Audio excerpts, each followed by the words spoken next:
La méthode à suivre pour construire le modèle de Lewis d'une molécule. Alors, dans cette vidéo, on va vous montrer comment on peut construire le modèle.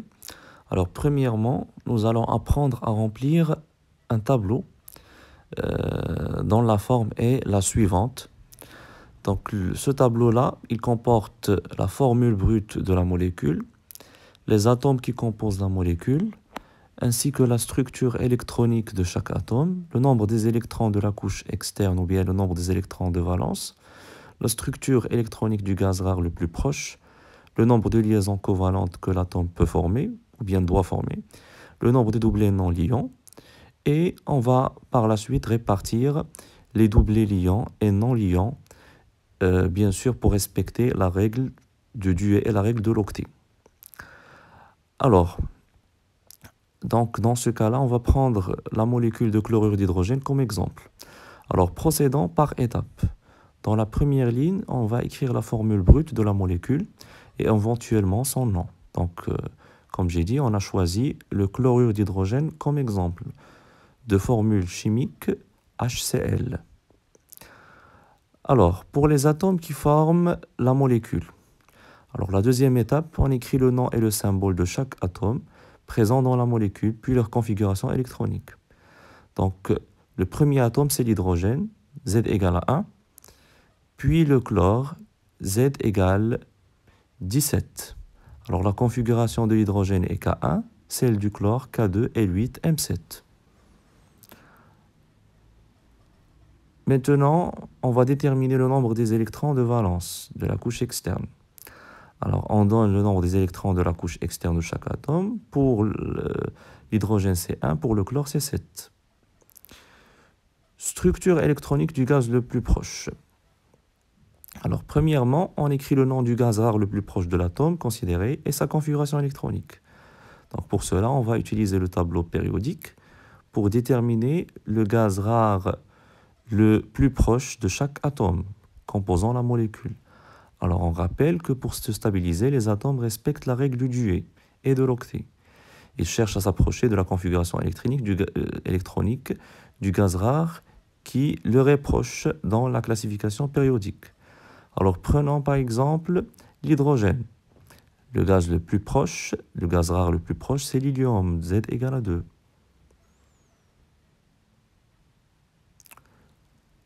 La même chose pour le chlore. Le gaz le plus proche, c'est l'argon. Donc, déterminons la configuration électronique de chaque gaz rare. Alors, pour l'hélium K2, et pour, bien sûr, l'argon, c'est K2, L8, M8.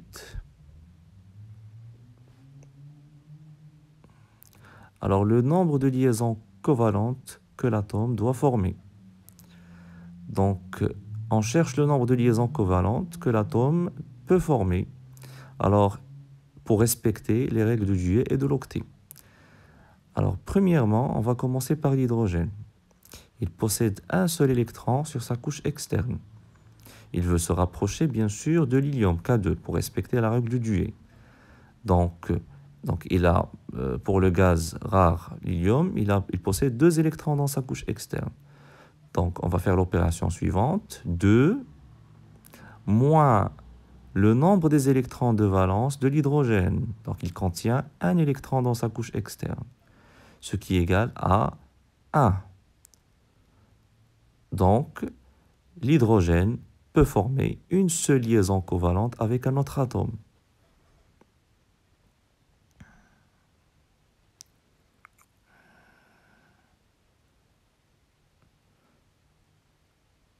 De même, pour le chlore, on va faire la même chose.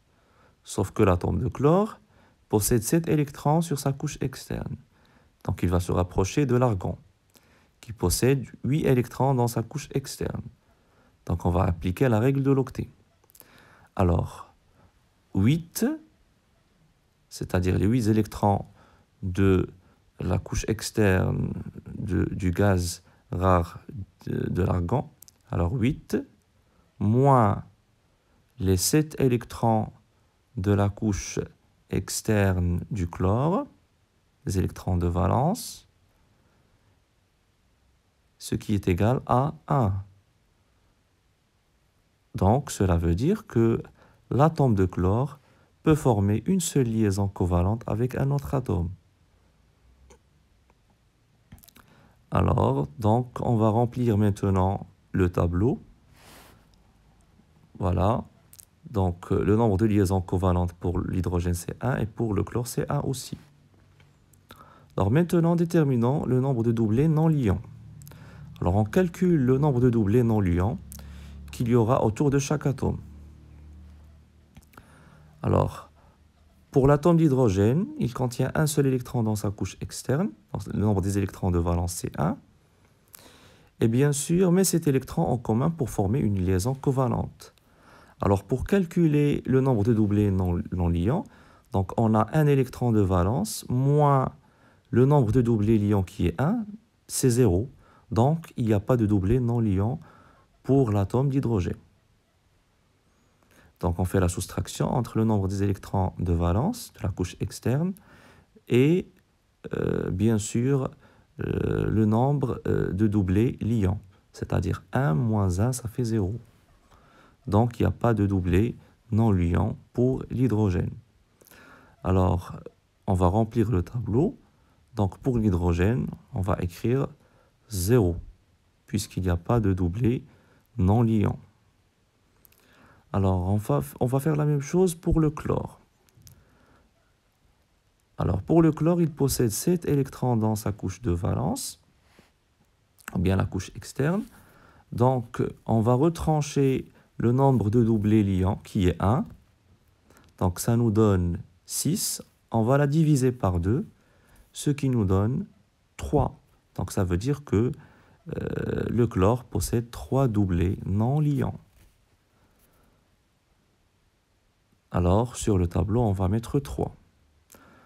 Alors, la dernière étape, il ne reste plus qu'à répartir les liaisons covalentes entre les atomes et placer les doublés non liants autour de chaque atome. Alors, chaque atome doit partager une liaison covalente. L'atome d'hydrogène et l'atome de chlore sont liés par une liaison covalente. Donc, ça veut dire H et Cl sont liés par une liaison covalente, puisque chaque atome possède un doublé liant. Donc, pour les doublés non liants, l'hydrogène ne possède pas de doublé non liant, ainsi que le chlore, il possède 3. Donc, on va les répartir autour de l'atome de chlore. Et donc, voilà le modèle de Lewis de la molécule chlorure d'hydrogène HCl.